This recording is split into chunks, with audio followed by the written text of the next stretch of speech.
بسم اللہ الرحمن الرحیم۔ اور پیاس اندر میں آگ لگاتے ہیں، آگ لگاتے ہیں، ٹھیک ہے۔ آگ کا کیا کام ہے؟ جو چیز ڈالو، بھسم، کاغذ ڈالو، پرزا ڈالو، لوہا ڈالو، لکڑ ڈالو، کپڑا ڈالو، مٹی تو سوا بن گئی، ٹھیک ہے۔ تو یہ جو بھوک اور پیاس، اور اب جون کا رمضان ہے تو بھوک پیاس عروج پر ہوگی، اس سے آگ بھی عروج پر ہوگی۔ اس آگ میں جو میرے اندر جلتی ہے بھوک اور پیاس کی وجہ سے، اس میں اللہ کیا کرتا ہے؟ اس میں اللہ روزانہ پچھلے سال کے گناہ ڈالتا ہے اور جلاتا ہے۔ آگ جل رہی، گناہ ڈالو، جل گئے، ڈالو، جل گئے، ڈالو، جل گئے، ڈالو، جل گئے، ڈلتے گئے، ڈلتے گئے، ڈلتے گئے، آخری روزے پورے سال کے جتنے گناہ تھے سارے جلا کے اللہ اسے پاک صاف کر دیتا۔ چل میرا بندہ موج کر، پچھلے سب معاف، سب معاف۔ تو ہمارے سارے پکوڑے والوں کو شوق چڑھا ہوا، رمضان آئے پکوڑے وکن گے، سموسے والے آندے پہ رمضان آوے سموسے وکن گے، جتیاں والے آندے پہ عید آوے جتیاں وکن گیا۔ وہ کسی کو یہ شوق ہی نہیں کہ بخشش ہوگی، اللہ راضی ہوگا، جنت ملے گی، اللہ کی محبت میں بھوک لگے گی، اللہ کے عشق میں پیاس لگے گی۔ وہ بھوک اور پیاس کی جو تڑپ اور کسک ہے، پھر ہم ہاتھ اٹھا کے اللہ سے مانگیں گے، ہم کہیں گے یا اللہ، تو عرش کے دروازوں تک میری پکار جائے گی، ساتوں آسمان میری پکار سے گونج اٹھیں گے۔ مجھے یقین ہے کہ میرا اللہ کہتا ہے، میرا نبی فرماتے ہیں کہ اللہ رمضان میں سارے آسمان کے فرشتوں سے فرماتا ہے روزے رکھنے والوں کی دعا پر آمین کہو۔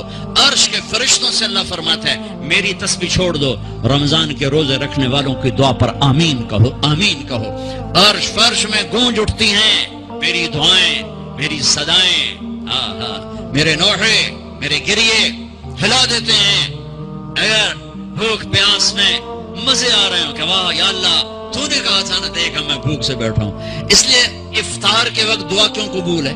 افطار کے وقت کھانا سامنے ہے، پانی سامنے ہے، اور آواز کان لگے ہوئے سائرن کی آواز پر، تو اللہ کہتا ہے یہ فرشتہ، یہ میرے بندے، کھانا بھی سامنے ہے، پانی بھی سامنے، یہ کیوں نہیں کھا رہے، یہ کیوں نہیں پی رہے؟ بولو یا اللہ تیری محبت، میری محبت، چلو تم گواہ رہو، میں نے معاف کیا، چل میرا بندہ مانگ، کھانے سے پہلے مانگ۔ وہ وقت مانگنے کا ہوتا ہے، پکوڑے کھانا نہیں ہوتا، سموسے تھکن کا نہیں ہوتا۔ سموسے، پکوڑے، کچوریاں، 500 چیزاں تو اندر پا لیں دو، سارے روزے دی تباہی پھیر کے رکھ دیتی۔ ایک مہینے کے لیے اوور آلنگ ہے، ٹیوننگ ہے، ٹیوننگ، تھوڑا کھاؤ، تھوڑا کھاؤ، تھوڑا کھاؤ، ٹھنڈے شربت مت پیو، ٹھنڈے شربت مت پیو افطاری کے وقت، بعد میں پینا تو پی لو، افطاری کے وقت اپنے اوپر ظلم مت کرو۔ سارے دن کا انجن گرم ہے، ایک دم اس کے اوپر برف پھینک دو، تھوڑے دیر صبر کر کے سادہ پانی پی لو، نماز پڑھ لو، پی لو، لیکن عین روزے کے وقت بچو تلی ہوئی چیزوں سے، کراری چیزوں سے، مسالے دار چیزوں سے، ثقیل چیزوں سے بچو، ہلکا پھلکا رکھو پیٹ کو، ہلکا پھلکا، تاکہ روزے کا مقصد حاصل ہو کہ جسم پاک ہو، غلاظتوں سے، گندگیوں سے پاک ہو، صاف ہو۔ ہاں، اور اپنے دل کو بھی صاف۔ رمضان میں سب کی بخشش ہو جاتی، سب کی، 4 نہیں بخشے جاتے، 4 آدمی نہیں بخشے جاتے، 4 قسم کے مرد عورت، سب کی بخشش ہو جاتی، سب کی، 4۔ اللہ تعالی ہماری حفاظت فرما لے۔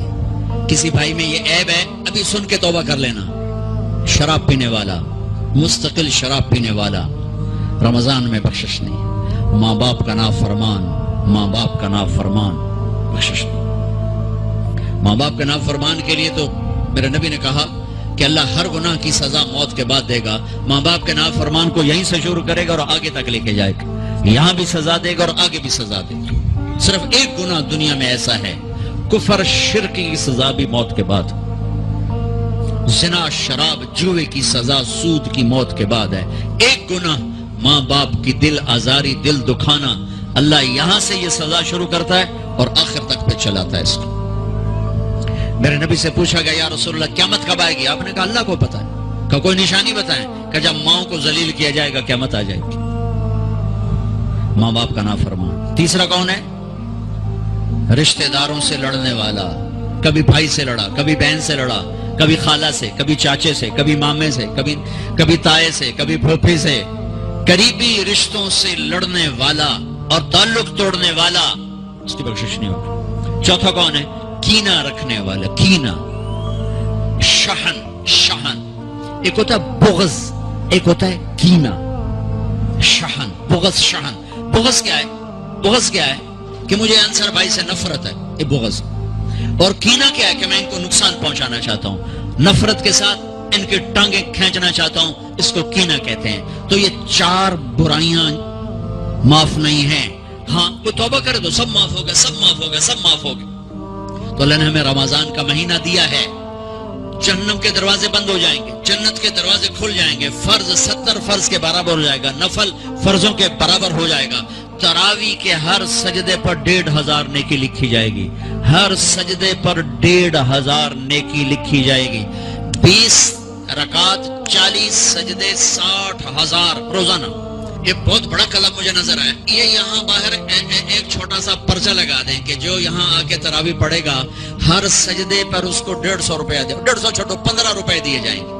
ہر سجدے پہ 15 روپے دیا. ایتھے ویکھا جی لڑائیاں کیویں ہوندیاں.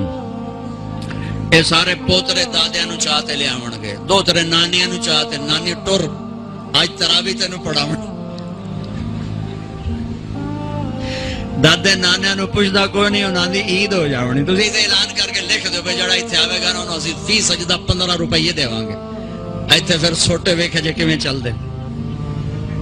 میرے نبی او میرے محبوب، او میرے پیارے اور میرے اللہ کے پیارے دلارے، راج دلارے، وہ کہہ رہے ہیں او میری امت 1 گھنٹہ لگا لو. 1 گھنٹہ 40 سجدے، ہر سجدے پہ 1500 نیکی، 60,000 نیکیاں.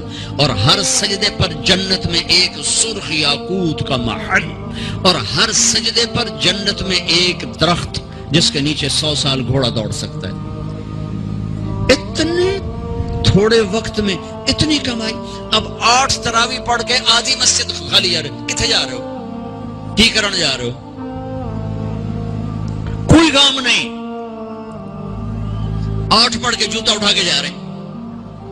اے بھائی پڑھ دو، سال کے بعد آیا ہے موقع اللہ سے لینے کا.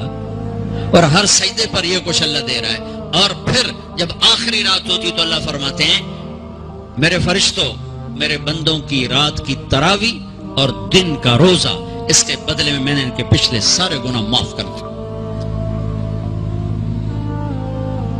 اور آسمان پہ ایک فرشتہ اعلان کرتا ہے یا باغ الخیر ابشر و اقبل، اے بھلائی کے چاہنے والے آگے بڑھ، خوشخبری ہو. اور اے برائی کے کرنے والے بس کر اور واپس ہو. اور اللہ کا عرش مستقل پہلے آسمان پہ آ جاتا ہے. عرفات کے دن صرف عرفہ کے دن پہلے آسمان پر، لیکن رمضان میں پورا رمضان عرش پہلے آسمان پر. اور میرے اللہ کا ہے کوئی بخشش چاہنے والا، ہے کوئی توبہ کرنے والا، ہے کوئی رزق لینے والا، ہے کوئی سوال کرنے والا، ہے کوئی دنیا اور آخرت کی حاجت لینے والا، ہے کوئی مانگنے والا. ہر وقت اللہ کی طرف سے اعلان ہوتا ہے اس مہینے کو کمائی بناؤ،